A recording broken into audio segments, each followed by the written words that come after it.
Donc, les condensateurs peuvent être associés ensemble dans un circuit, soit en série, soit en parallèle. Si on associe des condensateurs ensemble, la capacité individuelle de chaque condensateur va en quelque sorte s'additionner, mais c'est pas si évident que ça, là. Mais on va avoir une capacité équivalente pour une association particulière de condensateurs. Donc, le but de la section, c'est ça, c'est de voir comment calculer la capacité équivalente, soit en série, soit en parallèle, ou en fait un mélange entre les deux. Première façon d'associer nos condensateurs, ça serait de les mettre en série. Donc, ce que je vais faire, donc j'aurai 4 condensateurs, que je vais nommer C1 à C4. Ces condensateurs-là vont être soumis à une différence de potentiel par une source de FEM. Si on suppose qu'au départ, les condensateurs sont neutres, devraient l'être, le fait de générer une différence de potentiel, on sait que ce qu'on va faire, c'est qu'on va prendre un électron à gauche, par exemple, puis on va le mettre à droite. Ce qui veut dire qu'on aura éventuellement une charge plus Q et moins Q sur les extrémités de notre système.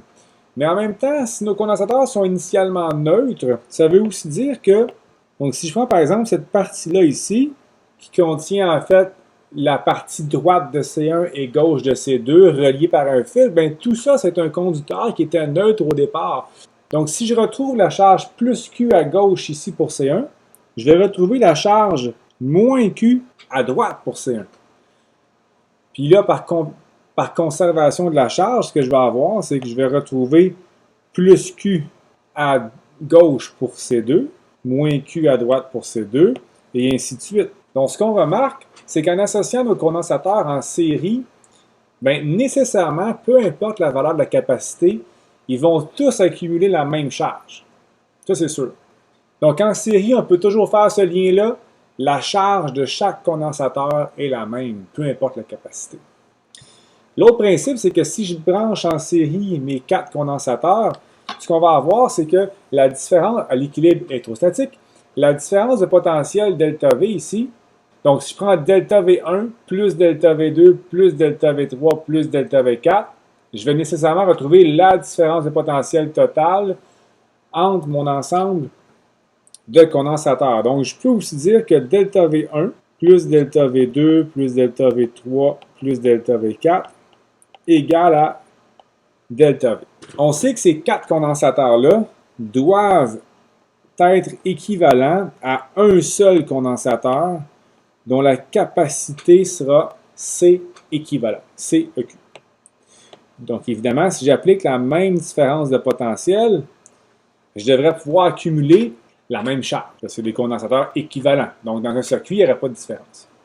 Même charge accumulée pour une même différence de potentiel. Si je développe l'équation du bas ici, bien, étant donné que je connais C1, C2, C3 et C4, je peux changer ΔV1 par Q sur C1, Q sur C2, Q sur C3.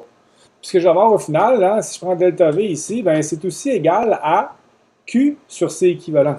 Ce qui veut dire que si on regarde l'équation, en fait, si je mets Q en évidence à gauche, là, je peux simplifier tous les Q. Et je vais retrouver l'équation à utiliser en série. Donc, on va faire l'addition à l'inverse. Bon, j'ai mis un 3 petits points parce qu'évidemment, si j'ai plus que 4 condensateurs, on fait juste continuer l'addition. Donc, voilà. J'ai ici là, les deux. Ça, c'est plus un principe, là, mais on peut toujours dire que les charges sont équivalentes pour chaque condensateur. C'est aussi égal à Q équivalent. Là.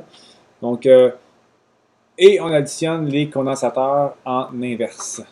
En parallèle maintenant, donc pour mettre les condensateurs en parallèle, donc ce qui fait en sorte qu'on est en parallèle, c'est qu'on doit soumettre nos condensateurs à la même différence de potentiel. Donc si j'ai une pile par exemple, il faut que cette pile-là relie l'ensemble des condensateurs avec les mêmes bornes.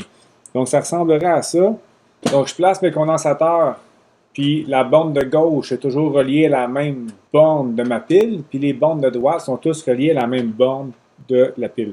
Donc je vais avoir encore une fois C1, C2, C3 et C4. Donc qu'est-ce qu'il y a de particulier ici? Bien, ce qui est sûr, c'est qu'en parallèle, la différence de potentiel ΔV1, ΔV2, ΔV3, ΔV4 sont tous égales à ΔV. La différence ici, c'est au niveau de l'accumulation des charges. Si on regarde par exemple le côté gauche, disons que la pile fait en sorte qu'on déplace les électrons du côté gauche au côté droit, je vais avoir des charges négatives qui ne sont pas nécessairement identiques là, sur chaque condensateur, puis je vais avoir des charges positives à gauche. Comme je dis, j'ai mis 2 plus, 2 moins, mais ça pourrait être plus, on pourrait avoir un condensateur qui a une plus grande capacité, donc qui attirerait plus de charges.